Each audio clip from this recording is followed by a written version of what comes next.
कई बच्चे शायद आप में से, मेरे को पता है कि ये क्योंकि जब मैं ड्रॉपर था कोटा में, ठीक है, तो मेरे से भी ना कई बार शीट नहीं बनती थी और शीट से सवाल नहीं हो पाते थे, और फिर मेरे को ऐसा लगता था यार मैंने आज तो किया ही नहीं है। उसका भी एक डिमोटिवेशन होता है। लेकिन बात यह है कि जितना हो पा रहा था उतना तो मैं कर ही रहा था, ठीक है। और मुझे जहां तक लगता है आखिरी तक आते आते जब आप कंटिन्यूटी मेंटेन रखते हैं तो आपके सिलेक्शन पे बहुत बड़ा इंपैक्ट पड़ता है, क्योंकि आखिरी में सिर्फ नॉलेज ही नहीं, आपका नॉलेज है और थ्रू आउट कंसिस्टेंसी कितनी मैटर है।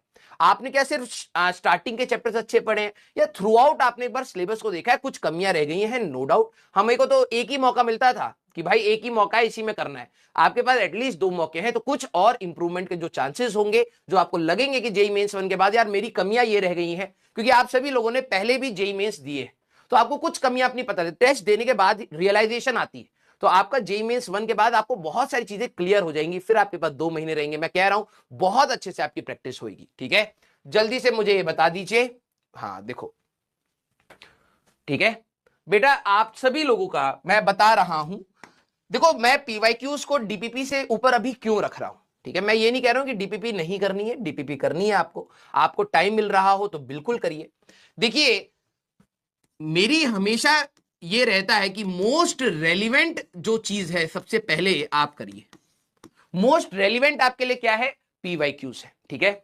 अब किसी के पास 3 साल के पुराने का समय है तो 3 साल प्रीवियस करिए, किसी के पास 5 साल का है 5 साल का करिए, किसी के पास 10 साल का समय है कि भाई मैं 10 साल के प्रीवियस पीवाईक्यूज लगा सकता हूं, 10 साल का करिए। भले ही जेई मेंस के करिए, एडवांस के करिए। किसी का 15 साल का है तो 15 साल का करिए, लेकिन करिए जरूर, ठीक है। हाँ बिल्कुल करिए, ठीक है। हाँ सर, एडवांस टेस्ट के लिए कुछ टिप्स दे दीजिए। अभी रुको, पहले ये वाली चीज आपकी क्लियर होनी चाहिए, क्योंकि कई सारे बच्चे इसको लगा नहीं रहे, ठीक है बेटा। मुझे पता है, अब पता क्या है, मिड ऑफ द सेशन आ चुका है, proper mid of the session है। यहां पर अब बहुत सारे मिसमैनेजमेंट होंगे। जितने भी सीरियस बच्चे हैं, अगर आपको डाउट हो रहा हो कि सर पता नहीं मेरा सिलेक्शन होगा या नहीं होगा, बिलीव मी, आप इस प्रोसेस को फॉलो करते रहिए, ठीक है। डेफिनेटली अच्छा होगा। मैं कोई अंतर्यामी तो हूं नहीं कि भाई मैं बता दूंगा कि तेरा सिलेक्शन होगा या नहीं होगा, लेकिन यस मैं ये बात जरूर कहूंगा कि अगर आज तू किसी पोजीशन पर है तो इससे बेटर पोजीशन तू जो डिजर्व करता है वो तेरे को मिलने के चांसेस बढ़ जाते हैं, ठीक है। किसी को भी नहीं पता कि भाई किसका सिलेक्शन होगा या नहीं होगा, ठीक है।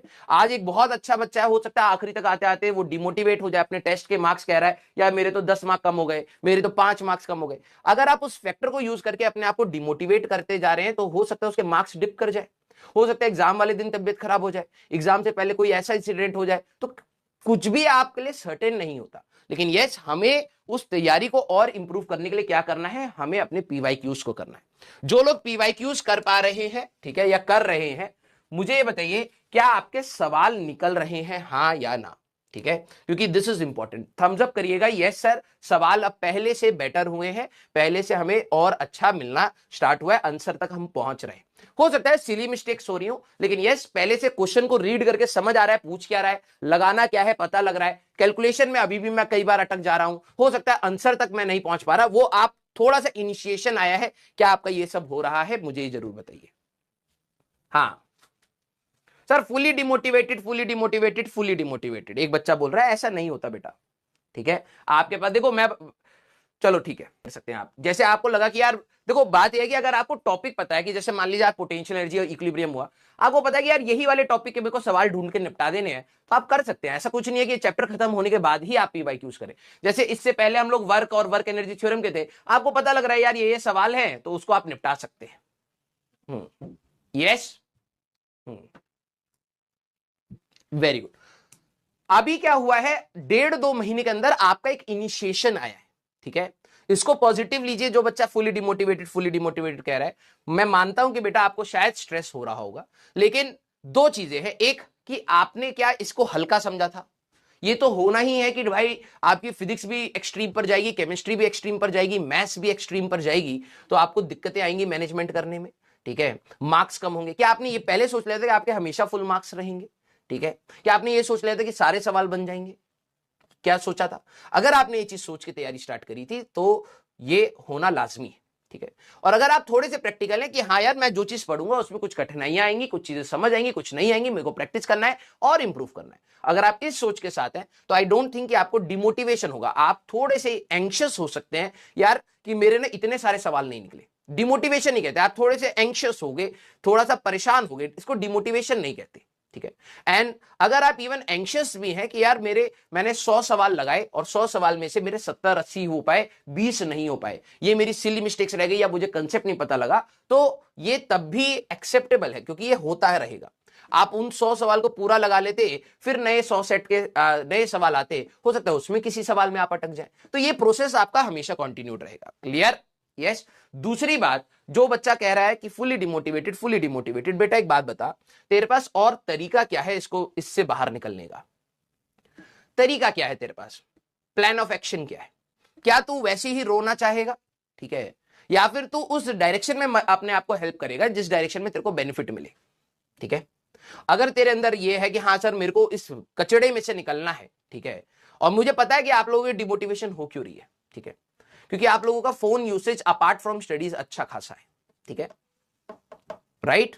जिस दिन आप उसको कंट्रोल कर गए, मैं बता रहा हूं आपका सिलेक्शन के लिए आपके पास इतना टाइम रहेगा, आप कहोगे यार मेरे पास 2 घंटे बच गए, मैं सो जाता हूं, मैं लिटरली बता रहा हूं इतना टाइम निकल जाएगा आपका, लेकिन आपका फोन यूसेज आपका थोड़ा सा दिमाग खराब कर रहा है।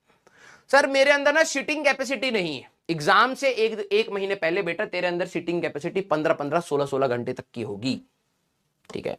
वो कहां से आ रही है? कोई और डाल रहा है? नहीं, वो तू खुद जानता है कि तेरे को आज रिक्वायर्ड है, तेरे को बैठना है, तो तू बैठेगा और तू पढ़ेगा, तू उस दिन सारे पीवाईक्यूज लगाने की कोशिश भी करेगा। और जब आज तेरे पास रिलैक्स, उस स्ट्रेस के पॉइंट से अगर आज देखे तो आज तू काफी रिलैक्स्ड है भाई, ठीक है। अगर तू आज उस चीज को कर ले तो तेरे को कितना बेनिफिट मिलेगा उस समय। प्रैक्टिकलिटी से बच्चा दूर जा रहा है, और जब आप ये चीज समझ आते हो ना कि एग्जाम से 1 महीना पहले तो मेरे को करना ही है भाई, तुम सारे के सारे 16-16 घंटे पढ़ोगे, तुम सारे के सारे एक ही जगह पर बैठे रहोगे, उस समय ना तुम्हें फोन याद आएगा, ना तुम्हें अपने दोस्त याद आएंगे, ना तुम्हें अपनी फैमिली याद आएगी, कुछ याद नहीं आएगा, तुम्हें सिर्फ एग्जाम दिख रहा होगा।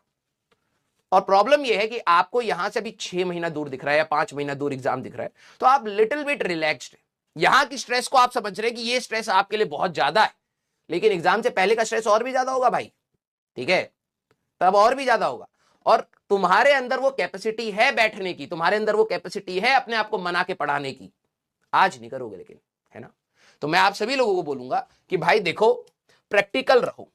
आप सभी लोग इमोशनल ह्यूमन बीइंग है, हर चीज पे इमोशंस आएंगे आपके, लेकिन एट द एंड क्या हमारे लिए सबसे ज्यादा प्रायोरिटी रखता है उसको ध्यान रखिए। आपकी सिलेक्शन सबसे ज्यादा प्रायोरिटी रखती है, और सारी चीजें आपके लिए अभी के लिए सेकेंडरी है। मैं ये नहीं कह रहा वो लाइफ में इंपॉर्टेंट नहीं है, लेकिन लाइफ में अभी के लिए आपके लिए सिलेक्शन लेना बहुत इंपॉर्टेंट है, क्योंकि आपने 1 साल पूरा इस तैयारी को दिया है, और इस तैयारी में आपको दर्द होगा, दुख होगा, प्रॉब्लम सॉल्व नहीं होंगे, चीजें छूटेंगी, चीजें कॉम्प्लेक्स होंगी, ऑब्वियस है। लेकिन पॉजिटिव एटीट्यूड रख के आप हमेशा आगे बढ़िए बेटा, अपने आप को मनाइए, क्योंकि मैं आपको बता रहा हूं आप में से कई सारे ऐसे बच्चे होंगे जो इस चीज को झेलते हुए आगे निकलेंगे, और मैं बता रहा हूं उनका सिलेक्शन होने के चांसेस बहुत ज्यादा होते, बहुत ज्यादा होते, ठीक है। कोई भी टीचर से आप पूछ लो, जो बच्चा इन सारी चीजों को मैनेज करके बस बढ़ता जा रहा है आगे, उसी के सिलेक्शन के चांसेस बहुत ज्यादा हो जाते हैं, ठीक है। भीड़ देखने में ज्यादा है, ठीक है, नो डाउट भीड़ देखने में यहां पर ज्यादा है, लेकिन फॉलो जो मिनिमम चीजें करनी है वो जो करता है उसका सिलेक्शन होता है। क्लियर?